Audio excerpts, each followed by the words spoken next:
লম্বা ইবাদত।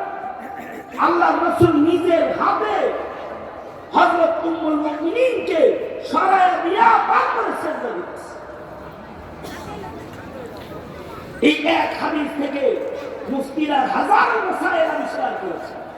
মাসালা এই যে যা বলতেছি এগুলোর ক্ষেত্রে অনেক মাসায়েল আছে। ওই নবীজি নিজের হাতে নামাজরত হযরত আয়েশাকে সরায়া সেজদা দিলেন।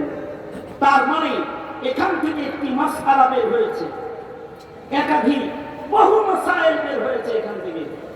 তার মানে হলো ওযুর হালতে বিবির গায়ে ছোঁয়া লাগলে ওযু ভাঙে না। ওযু কইরা কারণ গায়ে যদি বিবির সাথে ছোঁয়া লাগে তাতে ওযু ভাঙে না। এই মাসালাটা বাইরে হচ্ছে। নামাজ যতই তো নবীজি হাত দিয়ে সরাই দিয়েছে নিজের বিবি।